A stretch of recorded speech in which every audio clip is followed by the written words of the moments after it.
Sir Sticks-a-Lot and the Backyard Kingdom. Philip was 9 years old, which is an excellent age for 3 very important things: climbing trees, imagining dragons, being knighted ruler of an entire kingdom that nobody else could see. Philip loved dragons more than almost anything. Not the tiny toy dragons that sat on shelves, but the enormous fire-breathing, cloud-flying, thunder-roaring dragons that lived in his imagination. Most people looked at the sky and saw clouds. Philip looked up and saw winged shadows. Most people looked at the big maple tree behind his house and saw a tree. Philip saw Castle Maplefort, the tallest tower in the entire Backyard Kingdom. And Philip was not just Philip. Oh no! In the grand history books of his imagination, Philip had been officially knighted as Sir Sticks-a-Lot. The name came from a very important royal discovery. Philip had discovered that sticks could become almost anything. A stick could be a sword, a stick could be a spear, a stick could be a magic wand, a stick could even be a dragon-defeating, kingdom-saving, monster-scaring, legendary stick of power. Philip owned many sticks. In fact, he owned so many sticks that his mother once asked from the porch, "Philip, why are there 37 sticks in the garage?" Philip had answered very seriously, "Because I might need them."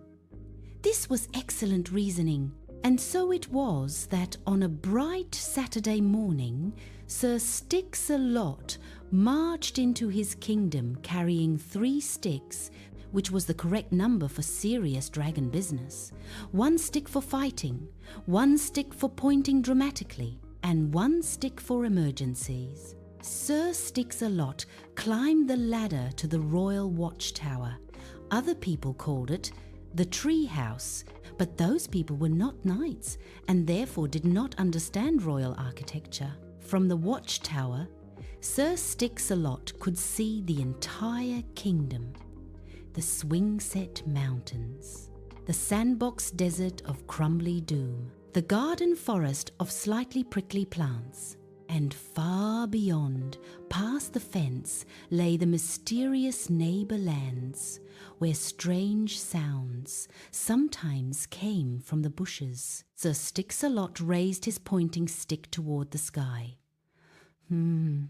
He said wisely. Something suspicious was happening.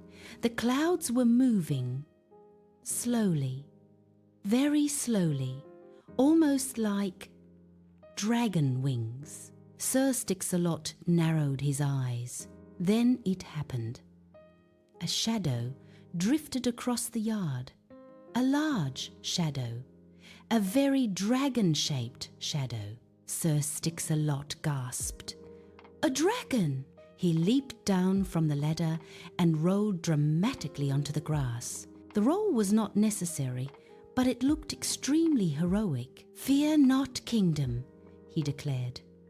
The kingdom did not respond, but Sir Sticks-a-Lot assumed it was grateful. The dragon's shadow passed over the maple tree. Sir Sticks-a-Lot pointed his stick.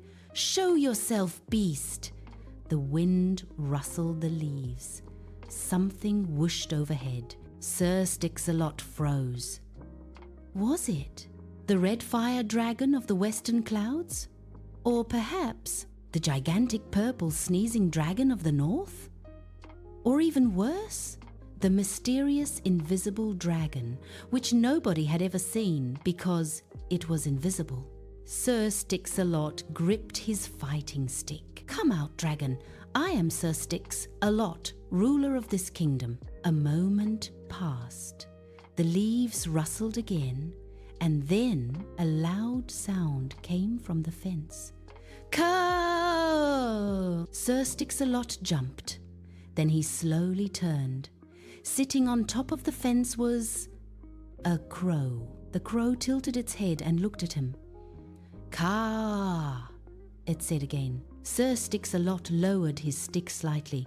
"Oh," he said, "well, that might not be a dragon. The crow hopped once along the fence. Sir Sticks-a-Lot considered this carefully. "But you could be a dragon spy," he said. The crow blinked. Sir Sticks-a-Lot nodded wisely. Yes, very suspicious. Just then, the wind picked up again. The clouds shifted, and for a brief moment, Sir Sticks-a-Lot saw something incredible. A cloud shaped exactly like a dragon. Huge wings, long tail, pointy snout. It drifted slowly across the sky. Sir Sticks-a-Lot stared. "Well, hello there," he said softly. The dragon cloud floated above the maple tree and stretched across the sky. Sir Sticks-a-Lot didn't raise his sword. He didn't shout, he just watched. Because sometimes the best thing a knight can do is not fight a dragon. Sometimes the best thing a knight can do is spot one hiding in the clouds. The crow flapped its wings and flew away. Sir Sticks-a-Lot stood proudly in the middle of the yard. "Well," he said, "that was a close one."